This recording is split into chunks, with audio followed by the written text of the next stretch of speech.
Hello, and welcome to Death Obsessed. My name is Angel, and I am Death Obsessed, devoted to the extreme, the obscure, and the occult. And today I want to share with you another one of my passions, reading. So in this video I'm going to go through and rank the books that I read in 2025. Starting off at the bottom of my list is Midnight Eternal by Vince Churchill.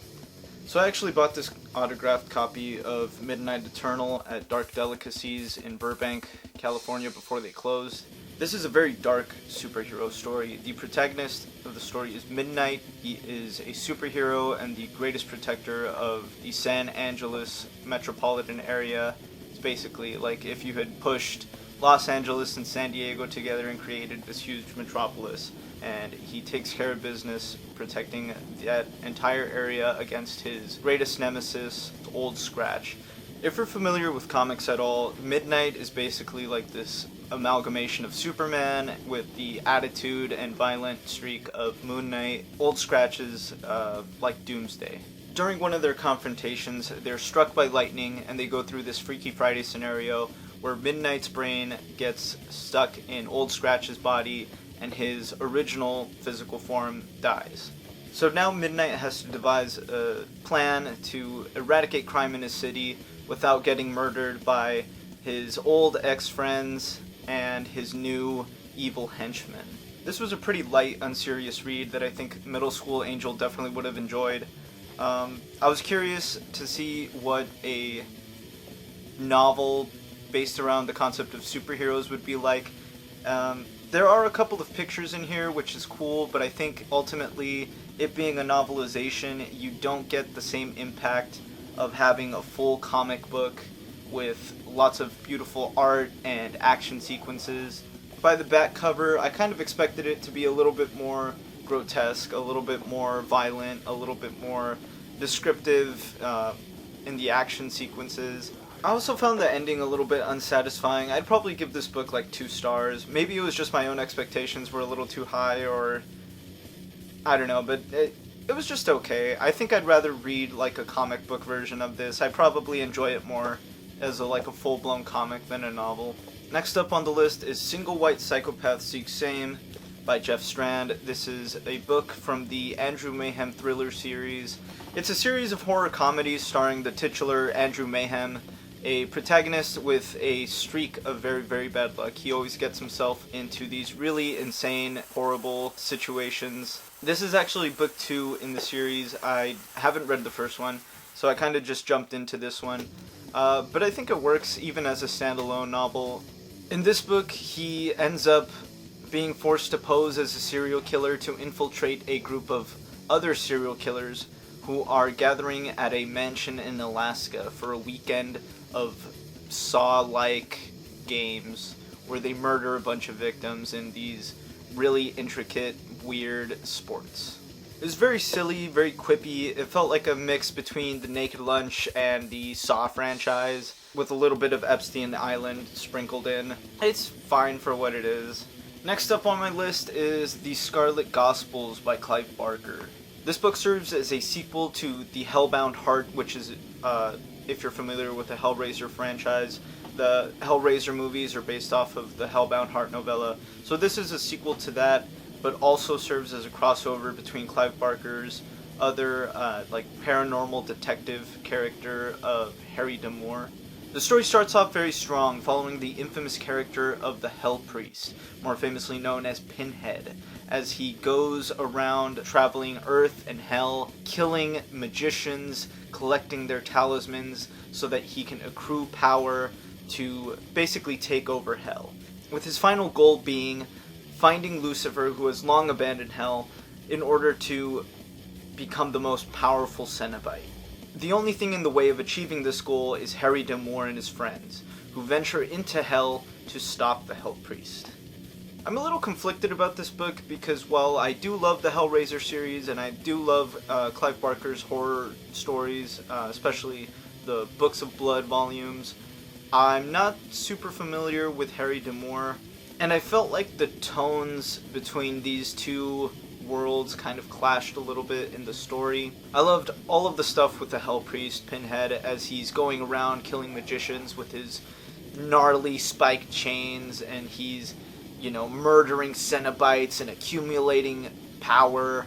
But the parts with Harry D'Amour just feel a little sappy, just feel very, like, Marvel movie, quippy superhero one-liners, as the power of friendship, I just didn't really care for the Harry D'Amour as a protagonist. I mean, Hellraiser is such a menacing villain and a much more interesting and, like, popular kind of character. So for me, I kind of wish the focus had been on him the entire time. It's not badly written or anything, it's just not what I wanted from a Hellraiser sequel, and it just feels very tonally different from everything else that Clive Barker has done. Next up, I have this autographed copy of Restless Shadows by Ronald Kelly. Cindy Biggs has the power of hindsight, which means that when she comes into contact with another person, she can see into that person's past. A skill so useful that the police often come to her whenever they need help with a murder. Cindy can touch a person's belongings and connect into that person's final moments. However, when her brother, now the sheriff in her hometown, contacts her for help in a triple homicide case, she starts experiencing blockages. So this is another book that is a sequel. In the first book, Cindy is a little girl who has to solve her oldest brother's murder with her power of hindsight. In this one, she's all grown up. She has a granddaughter who also has the gift of hindsight, and together they have to solve this murder. So this murder is interesting in two ways. One, it takes place on the same piece of property that her oldest brother was killed decades before. And two, a new family of four moves into the property, and one night the father, mother, and teenage daughter are all brutally murdered with an axe. And the only suspect in the case is the son who survived. However, when police find him, he's in a state of complete catatonia. He goes completely into shock, and even Cindy's power of hindsight can't break through to him. So we follow Cindy as she goes through the town, talking to old acquaintances, trying to piece together clues to figure out what is going on. I really enjoyed this story. I think Ronald Kelly is a very strong writer. I think his prose and his characters were very charming, and he really knows how to build up tension. I really did not know who the killer was going to be until like the very end. I was making guesses as I was reading about who the killer could be, but then something would come up that would throw me off the scent, which is exactly what you want from a mystery. Brain Cheese Buffet is a collection of short stories by Edward Lee. Edward Lee is a very famous name within the underground horror, extreme horror, splatterpunk genre. His style of stories tend to focus a lot on just really gross out imagery, very hokey, very politically incorrect kind of humor, and just being very crude and very vulgar. I was reading this book in front of my girlfriend, and she definitely noticed me making some pretty disgusted faces. If you happen to get this book and you read the short story The Baby, you'll know exactly what I'm talking about. I will warn you, if you do get this book, it is very, very extreme. It is very, very crude. If you feel uncomfortable when you're reading it, that's kind of the point. I mean, it's extreme horror, it's splatterpunk, but underneath all of that filth and grime, Ed Lee still does have, like, some thematic depth to what he's trying to get across, right? It's not just gross to be gross all the time. The short story Grub Girl in the Prison of Dead Women, for example, rages against the hypocrisy of the Republican Party in the 90s and the early 2000s. I really like that one in particular. I'm a big fan of Ed Lee, and he is a beloved name in the splatterpunk community for a reason. So check him out, definitely. Up next, I have a book that really gained a lot of popularity and put a lot of people onto splatterpunk and extreme horror in the last 2-3 years. This is Dead Inside by Chandler Morrison. I think its popularity is due in no small part to its cover. I mean, look at that. That's absolutely eye-catching. Much like Edward Lee, this book is so over the top in its depravity that it becomes comical. It's difficult to go into detail about the plot of the story without immediately ruining the shock factor, but let's just say it's as close to a romance as you can get within splatterpunk. I did like this book, but frankly I think it's a little bit overhyped in terms of how extreme it is. While it does touch on some very controversial topics, I've read other books that go into those topics in more explicit detail and just are more excruciating and mean-spirited. So I wouldn't say that this is like the most extreme thing I've ever read, or even the most like fucked up thing, as a lot of people claim it is. And while I do think it is a good introduction to splatterpunk if you're just starting to dip your toes into the more extreme side of horror, I wouldn't say that this is Chandler Morrison's best work. I much preferred his collection of short stories, Just to See Hell. Next up on the list is another extreme horror novel, Pure Hate by Rath James White. This story follows the Pine Street slasher, a serial killer who targets his former best friend, Reed Cozen, for betraying him in high school, as well as the detectives tracking him down and trying to stop him. I really like Rath James White as an author. I think he's a really unique voice within the genre of splatterpunk, given his background. His books often take place in urban settings, and he really blurs the lines of what masculinity is and touches on like a lot of sexual taboos in his works. And Pure Hate is no exception. Rath James White blurs the lines between hypermasculinity and homoeroticism here. If you want something really violent, if you want something really dark, really emotionally heavy, definitely check out Pure Hate. Following that, I have another book from Edward Lee. This is a rare collection of his two novellas, The Pig and The House. The Pig was published in 1997, The House was published years later in 2005. What connects these two novellas is their setting. Both take place at a cabin in the woods. The Pig is about a young man named Leonard who has a debt with the mob, and so to repay it, they force him to film and edit adult films. But everything goes to crap as the physical and mental health of Leonard and his stars starts to go down the toilet. And it gets even crazier when a cult living in a compound near the cabin has their sacrificial pig go missing. The ending is super bizarre, completely out of left field, but somehow it all works. The Pig is a perfect example of Ed Lee's perverse, very surreal, and politically incorrect sense of humor. Just when you think things can't get any worse, they do. And they get 100 times worse than you were even expecting they could. The second novella in the collection, The House, picks up 30 years after the events that took place in The Pig. A young man named Melvin goes up to the house after hearing rumors of it being haunted and its lurid history. As Melvin starts to uncover the details of the events that took place in the house, he soon realizes that it is indeed cursed. While there are still elements of comedy and Ed Lee's penchant for gross sex acts in The House, the horror is a lot more prominent here.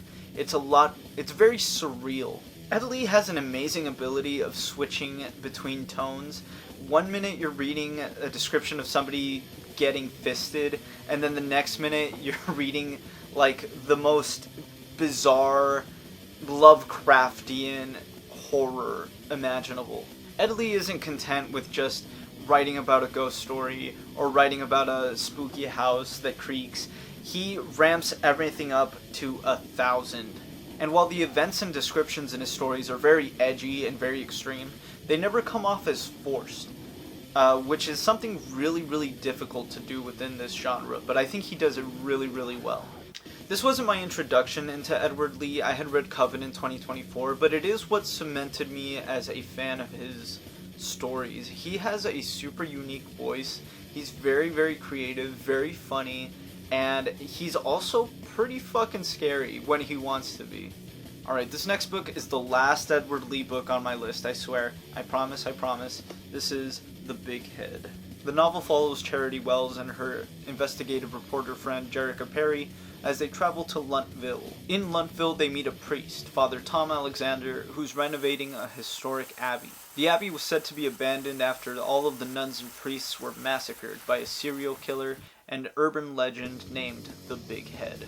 Little do they realize the Bighead is more than just an urban legend, and he's making his way towards Luntville, assaulting and killing everything in his path. So the Bighead is actually pretty interesting in that there are two different versions with different endings, according to their publication history. There's the original first pressing, which is known as the Demon version, and then a later version that came out called the Author's Preferred version. So the Author's Preferred version is the original story ending, how Edward Lee wanted the story to end, but when he took it to publishers, they absolutely hated the ending and they made him change it, and that became the Demon ending. So the first publication is the Demon ending. The later publications with the alien elements are his original ending. This is the Author's Preferred version. I can definitely see why the publishers made him change the ending. It's completely out of left field.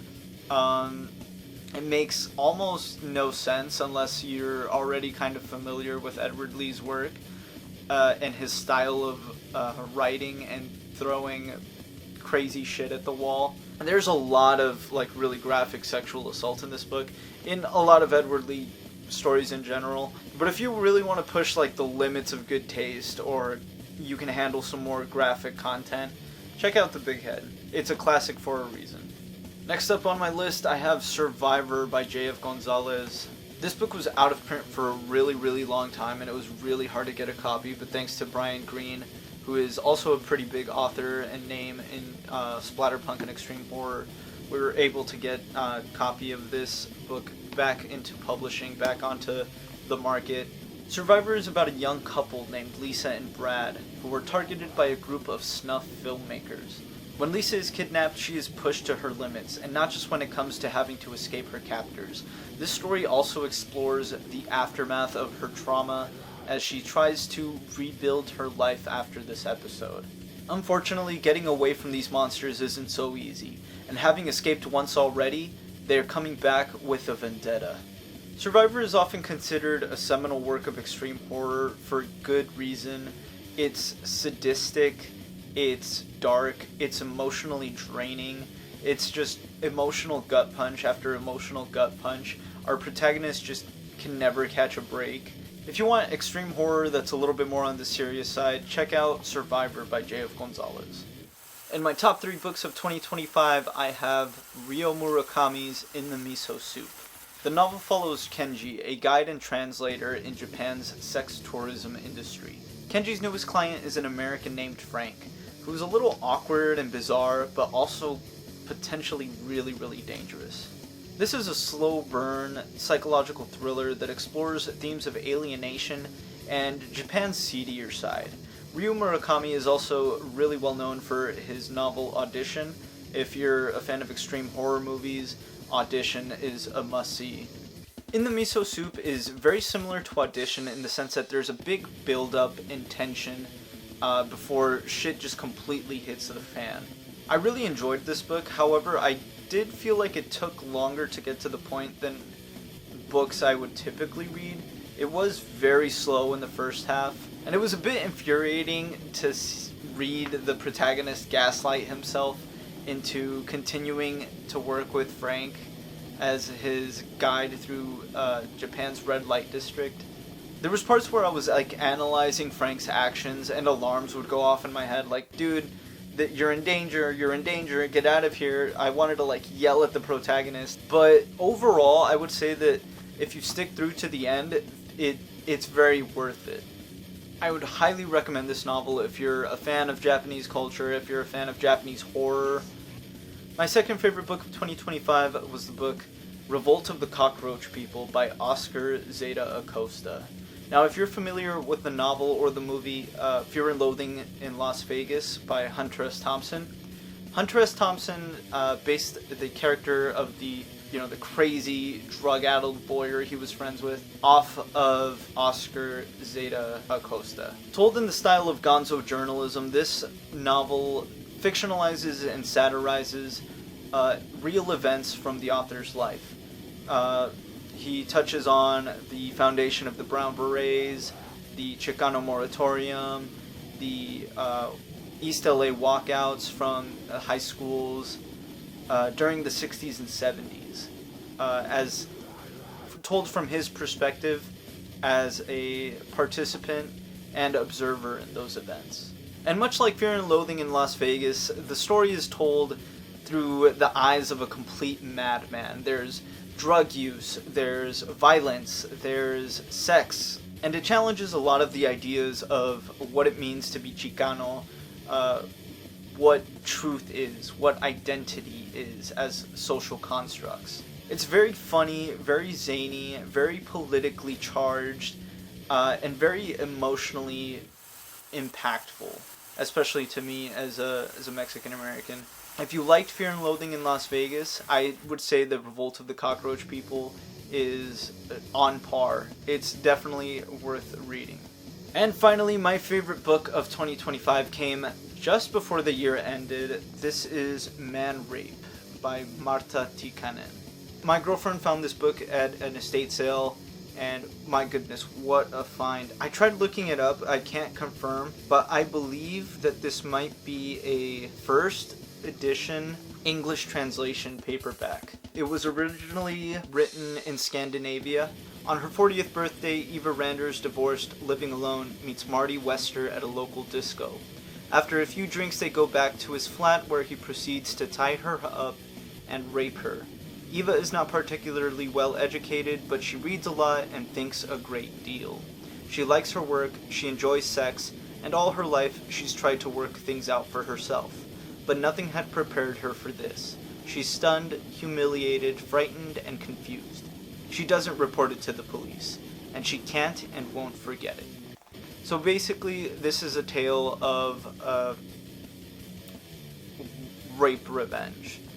So as you can probably tell from the other books on my list, I read a lot of extreme horror, and I read a lot of books with very subversive and disturbing topics. A lot of the books featured on this list had sexual assault, and reading it in that horror, extreme horror kind of context is one thing. Reading it through the lens of a feminist author is a really different kind of disturbing. You read about sexual assault, or you read about sexual violence and extreme horror, and obviously it's horrifying, right? Because it's so gratuitous, it's so violent, it's so disgusting and just cruel. But the way that Marta Tikkanen touches on the topic of rape and sexual violence it makes it just seem so banal, and that to me makes it worse, because it's just so normalized. If I were to compare Man Rape to Survivor, you feel a lot of empathy and also a lot of pity for the protagonist in Survivor, because you don't want her to be, a victim to such a horrific thing. But you read something like Man Rape and you realize it happens all the time. Sexual violence against women is something that happens so easily, so thoughtlessly. It's evil, and it's humiliating, and it's disgusting, but it's also just so normal. I feel frustrated for her. Frustrated for her inability to get any semblance of, satisfying justice or closure throughout the novel. Frustration of how unfair and how unnecessary the event that happened to her is.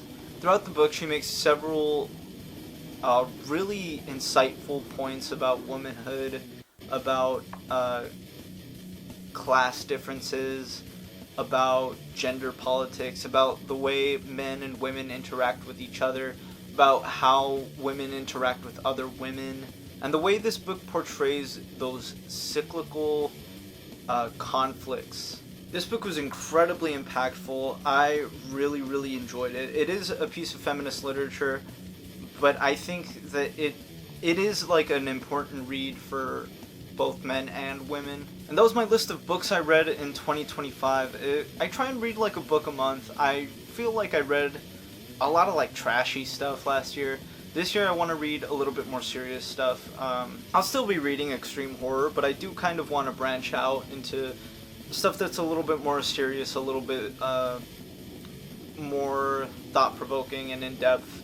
Thank you for watching this video. Hopefully you enjoyed my commentary. Hopefully you found a book that piqued your interest. If you have any recommendations for me, please let me know in the comments below. And until next time.